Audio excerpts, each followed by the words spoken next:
Hi everyone, welcome to our YouTube channel Black Diamond. Coal India Limited से एक बहुत बड़ी न्यूज़ आ रही है, ये क्या है, ब्रेकिंग न्यूज़ आ रही है। वो ये है कि कोल इंडिया लिमिटेड 2 सब्सिडरी बनाने वाली है और कोल इंडिया लिमिटेड नए व्यवसाय के साथ जुड़ने वाली है। और तो और आने वाले टाइम में जो कोयला का यूज़ है, कोयला का जो उपयोग है वो कम हो जाएगा, यानी कोयला को कम खर्च किया जाने लगेगा। तो क्या ये कोल इंडिया लिमिटेड के बाकी जो सब्सिडरीज है, जो कोल को प्रोडक्शन करते हैं 7 सब्सिडरी, उनमें खतरा मंडरा सकता है? तो इस चीज़ के बारे में पूरा डिटेल में आज हम लोग समझते हैं। तो उससे पहले हम लोग न्यूज़ के बारे में नज़र डालते हैं कि आखिर न्यूज़ क्या है।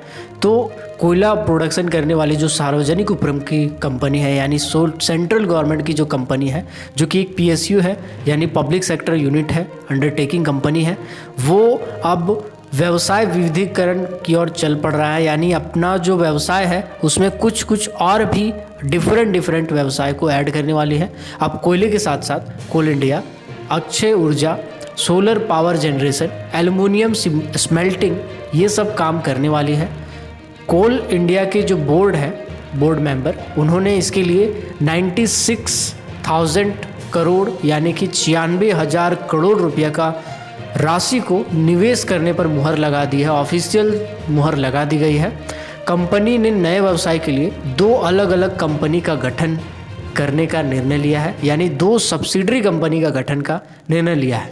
साथ ही साथ नाल्को के साथ एक संयुक्त इंडस्ट्रियल समझौता करने वाली है, जिसमें जो ट्रांजिशन के कारण आने वाले समय में कोयले के उपयोग में भारी कमी हो सकती है।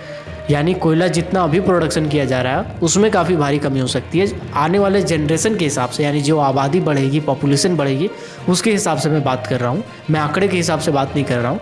इसके बाद कोल इंडिया लिमिटेड द्वारा व्यवसाय का डिफरेंट जो व्यवसाय है उसमें कदम बढ़ाया जाएगा।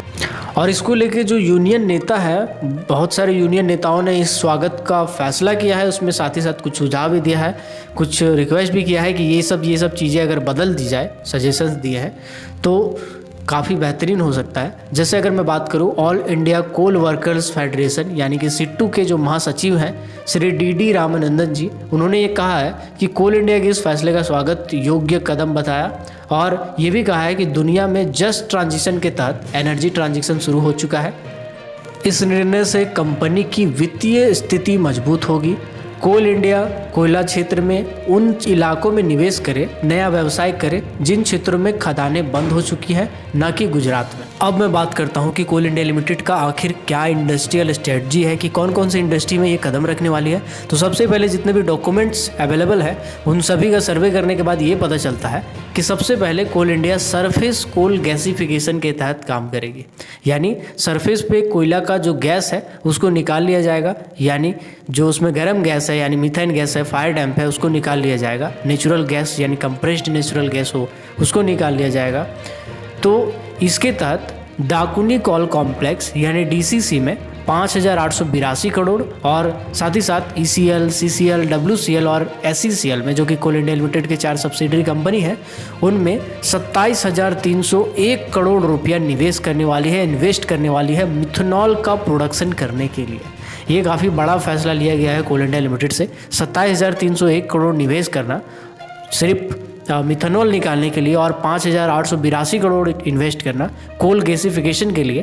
तो ये काफ़ी बड़ी बात है। साथ ही साथ दाकुनी में जो बनने वाली मीथेन है, इसका मार्केटिंग के लिए IOCL यानी इंडियन ऑयल कॉरपोरेशन लिमिटेड ये करेगी, मार्केटिंग करेगी इसका। और IOCL ने एक MOU भी साइन कर चुका है जिसमें SECL, जबकि SECL की बात करें, CCL, WCL और SECL की और CMPDI बिडिंग की जो प्रक्रिया है वो पूरी कर चुकी है, सारे दस्तावेज कंप्लीट कर चुकी है। बिडिंग की जो प्रक्रिया है उसको प्रारंभ किया जाएगा।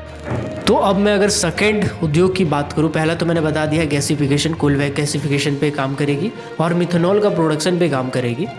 अब मैं बात करता हूं कोल इंडिया लिमिटेड कोल इंडिया एल्युमिनियम स्मेल्टिंग के व्यवसाय के लिए नाल्को के साथ एक MOU साइन की है, मेमोरेंडम ऑफ अंडरस्टैंडिंग साइन की है और नीति आयोग ने इस कदम को अनुमति दे दी है और निवेश और सार्वजनिक संपत्ति प्रबंधन विभाग से अनुमति का इंतजार है।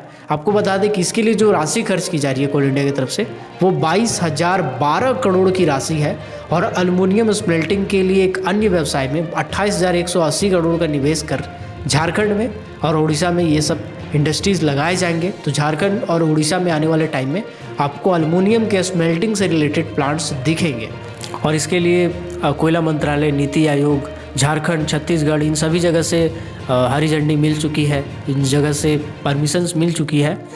तो दूसरा जो उद्यम अगर हम बात करें तो वो एल्युमिनियम स्मेल्टिंग का काम है। इसके लिए भी अच्छा खासा इन्वेस्ट किया गया है कोल इंडिया लिमिटेड की तरफ से। मैं अगर बात करूं कि तीसरा कौन सा कदम बढ़ाया गया है तो वो बढ़ाया गया है अक्षय ऊर्जा की तरफ से। अक्षय ऊर्जा का मतलब एक तरह से कह सकते हैं इसे सोलर एनर्जी है, पवन एनर्जी है, वाइंड एनर्जी है, स्मॉल हाइड्रो एनर्जी बोलते हैं, बायोमास है, जियो थर्मल कहते हैं, हाइड्रोजन टाइडल जो हो गया, ये सभी के सभी अक्षय ऊर्जा में आते हैं, यानी गैर पारंपरिक ऊर्जा में आते हैं।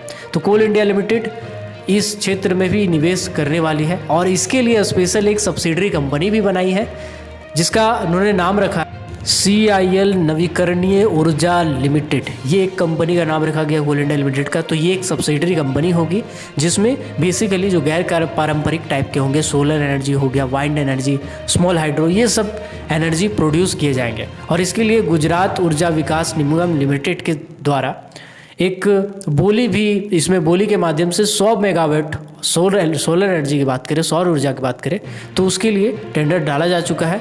अब कोल इंडिया लिमिटेड एक नई सब्सिडरी के साथ सोलर प्रोडक्शन पे काम करेगी और साथ ही साथ कुछ और भी गैर पारंपरिक एनर्जीज पे काम करेगी। और जो नेक्स्ट कदम उठाया जाएगा वो थर्मल प्रोजेक्ट को लेके है। इसमें थोड़ा टाइम लग सकता है, जो कि मध्य प्रदेश यानी MP में बनाया जाएगा।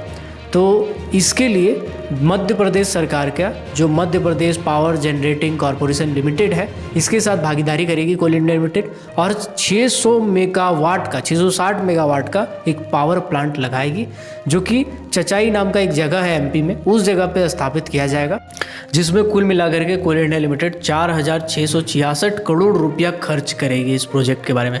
तो ये काफ़ी बड़े डिसीजंस है जो कोल इंडिया लिमिटेड का काया पलट करने वाले हैं आने वाले टाइम में। आने वाला मे भी 2, 3, 4 साल में आपको ये सभी चीज़ें दिखेंगी। स्मेल्टिंग के प्लांट दिखेंगे, सोलर प्रोडक्शन दिखेगा, थर्मल प्रोजेक्ट दिखेंगे, कुछ और भी नवीकरणीय साधनों में काम चल रहा है। और तो और हाइड्रोजन बेस्ड प्लांट के बारे में भी मिनिस्ट्री ने एक आदेश निकाला था।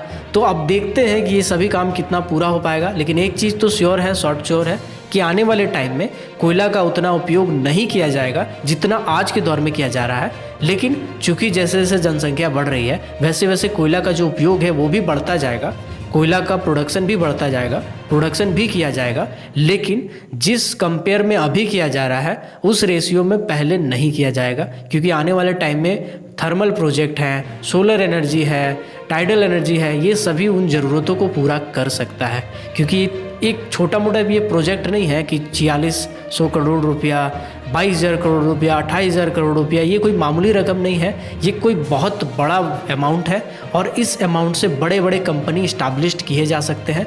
तो अच्छी खासी सब्सिडरीज इसकी बनेगी, एक या दो सब्सिडरीज का बनने वाला है और यही 2 सब्सिडरी ये सारे काम करेगी। तो आने वाले टाइम में देखते हैं क्या हो पाता है। आपको क्या लगता है कमेंट सेक्शन में आप ज़रूर बताइएगा। आने वाले टाइम में इसका क्या इम्पैक्ट होगा कमेंट सेक्शन में ज़रूर बताइएगा। मैं सभी कमेंट पढ़ने वाला हूँ, काफ़ी इंटरेस्टिंग कमेंट होते हैं आप लोगों के। तो मिलता है अगले वीडियो में, तब तक के लिए keep watching, keep supporting, till then जय हिंद।